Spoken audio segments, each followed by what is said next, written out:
इच्छाधारी नागिन की कहानी। एक बार की बात है, एक गांव में नाग नागिन का जोड़ा रहता था। वह आपस में एक दूसरे से बहुत प्यार करते थे।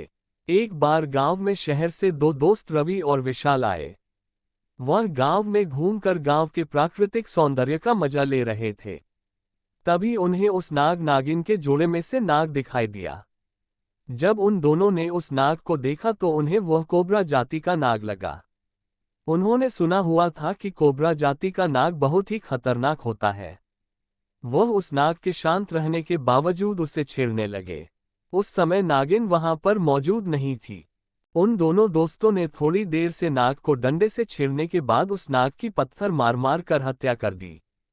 थोड़ी देर बाद नागिन वहां पर पहुंची। उसने नाग को मरा हुआ पाया, जिससे वह बहुत दुखी हुई।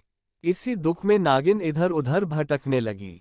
वह भटकती हुई एक जंगल में पहुंची, जहां पर बहुत पुराने नाग रहते थे। वहां उसकी मुलाकात एक बहुत बूढ़े नाग से हुई। नागिन ने उस बूढ़े नाग को अपनी सारी समस्या बता दी। उसे बूढ़े नाग ने नागिन को अपने पास मौजूद नागमणि दी।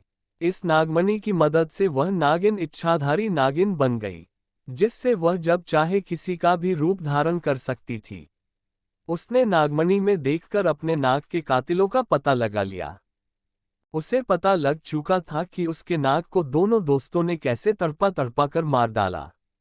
वह उन दोनों से नाग की मौत का बदला लेना चाहती थी।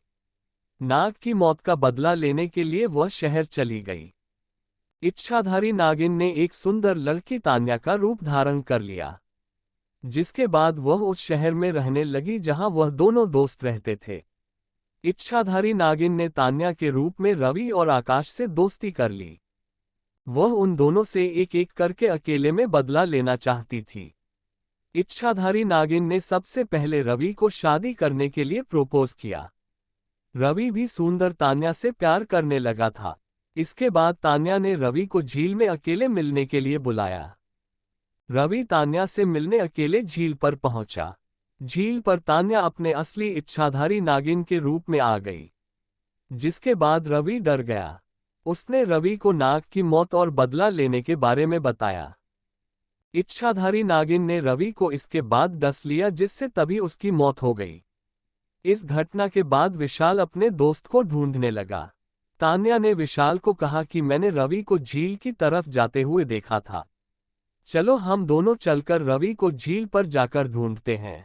इसके बाद तान्या और विशाल रवि को ढूंढने झील की तरफ गए। झील पर पहुंचकर तान्या इच्छाधारी नागिन के रूप में आ गई। उसने विशाल को सारी बात बताई और रवि की मौत के बारे में भी बताया। विशाल ने इच्छाधारी नागिन से अपनी जान की भीख मांगी, लेकिन इच्छाधारी नागिन ने उनको याद दिलाया कि कैसे उन्होंने नाग को बेरहमी से मारा था। इसके बाद इच्छाधारी नागिन ने विशाल को भी डस लिया, जिससे उसकी भी मौत हो गई। अब इच्छाधारी नागिन का बदला पूरा हो चुका था। इस कहानी के बाद से यह कहा जाता है कि हमें कभी भी किसी नाग नागिन को नहीं मारना चाहिए। क्या पता कौन सा सांप इच्छाधारी नाग नागिन का जोड़ा हो।